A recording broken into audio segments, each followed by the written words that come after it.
Mapagpalang araw po sa ating lahat. Ngayon po ay mag-share po ako sa inyo ng aking isa sa mga plans ng insurance with investment under PruLife UK. So ito po ang gustong-gusto ko yung PruLink Elite Protector 5.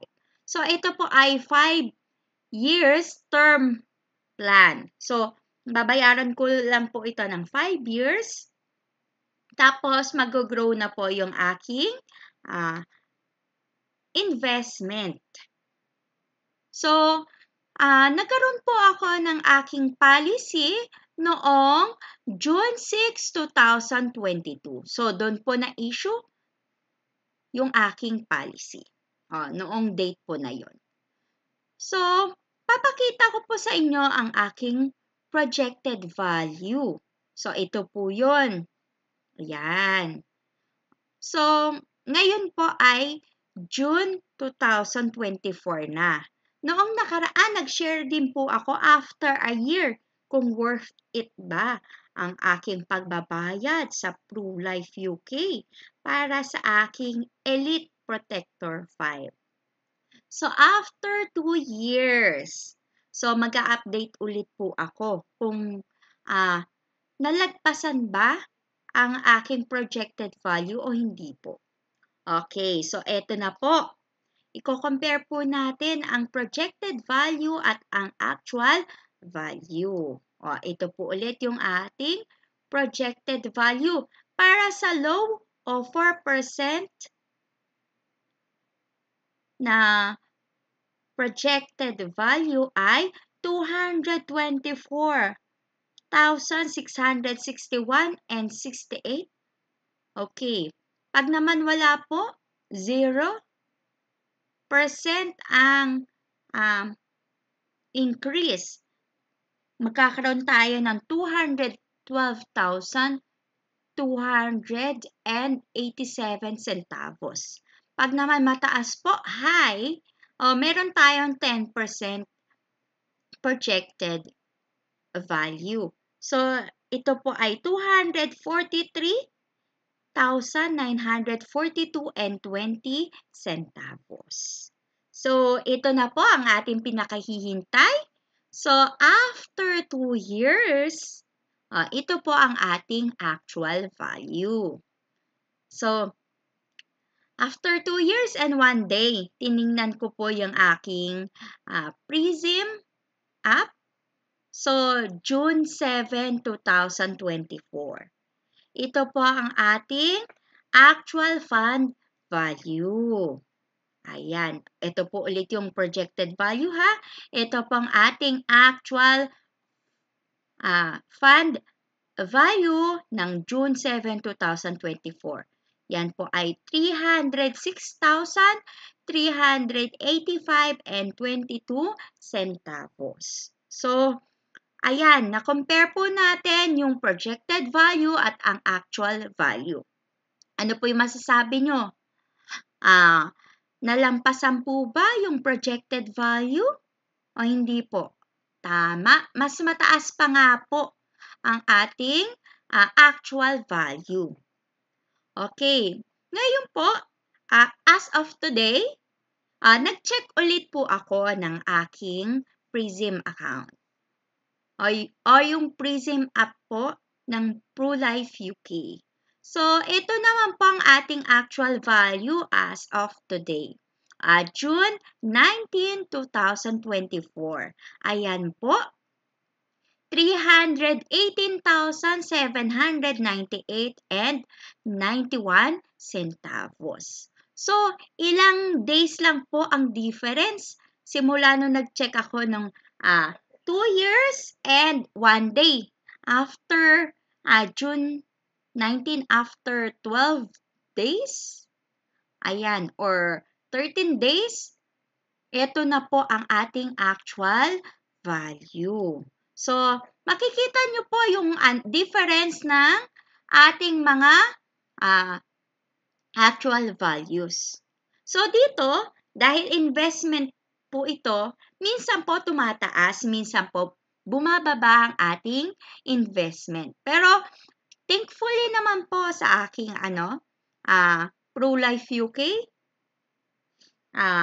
policy, nakikita naman po natin na talagang mataas po ang ating actual value compare sa projected value. So, marirecommend ko po ito sa inyo na kumuha po kayo. Kasi hindi lang po ako client ng Pro-Life UK, ako po ay isa na rin pong financial advisor. So, kung gusto nyo pong kumuha ng katulad ng policy ko po na Elite Protector 5 na meron po itong insurance with investment. Hindi lang po investment ang meron dito. Meron pa rin pong insurance po ito na guaranteed po tayo na makukuha in case na may mangyari po sa atin. Pero kung wala pong mangyari, ay may makukuha naman po tayong investment. Ayan, nakikita po natin. At, ayan, talaga namang mas maganda po na minomonitor po natin ang ating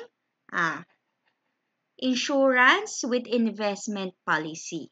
So, katulad ko po, tinitingnan ko po kung nabababa yung unit nito o yung unit price po. Kasi, dun po makikita natin kung tumataas ba yung fund value. Minsan po nataas, minsan po nababa. Pero, normal lang naman po yun kasi ano po yun investment po, di ba? So, ito pong plan na to ay mai-share ko rin po sa inyo o marirecommend ko rin po sa inyo lalo na po kung kayo po ay isa sa mga sumusunod. So, Elite Protector po I will recommend for those person, especially business owners. If you have money and you want to diversify your money, you may allot this on ProLink Elite Protector. So, this ProLink Elite Protector are term plan.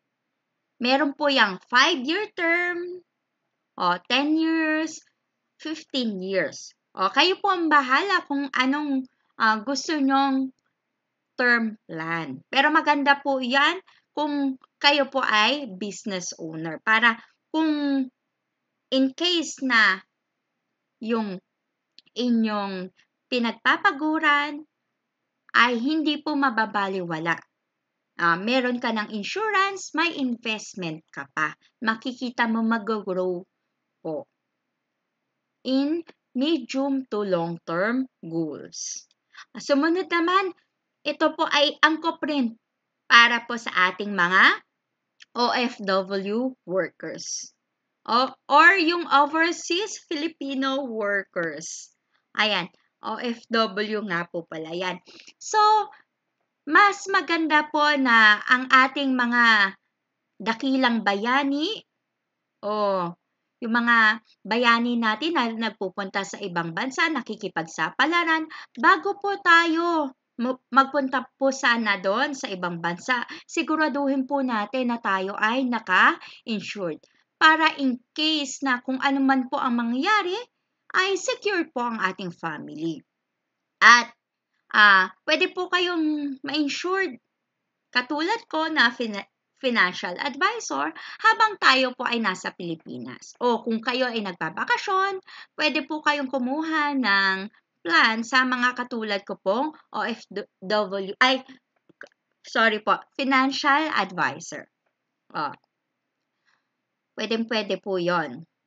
Para yung inyong pinagpaguran hindi po masasayang. Para uwi po tayo dito na alam po natin na meron tayong savings or investment na insured pa po tayo. And young professionals. Mas maganda po para sa mga ating professionals na mga bata pa po. Yung mga Gen Z. Bagay na bagay po ito sa inyo kung kayo po ay may trabaho na. Mas maganda po na kumuha kayo habang kayo ay bata pa kasi mas mura po ninyong makukuha ang insurance with investment plan. At healthy or healthier po kayo pag kayo ay bata. So, mas maganda na kumuha tayo nito lalo na kung kayo ay single pa, bata pa na may trabaho, kakaumpisa pa lang, para yung mga gastusin natin ay yung bills lang po o yung hindi pa po natin masyadong poproblemahin yung mga pang tuition fee kasi nag-uumpisa pa lang po tayo magtrabaho. Ayan. And lastly, I will recommend this for those who are retirees or retirables. Okay?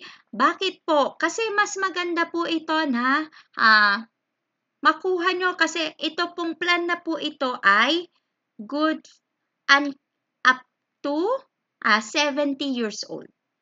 60 to 70 years old, pwede pa po kayong kumuha ng plan na ito.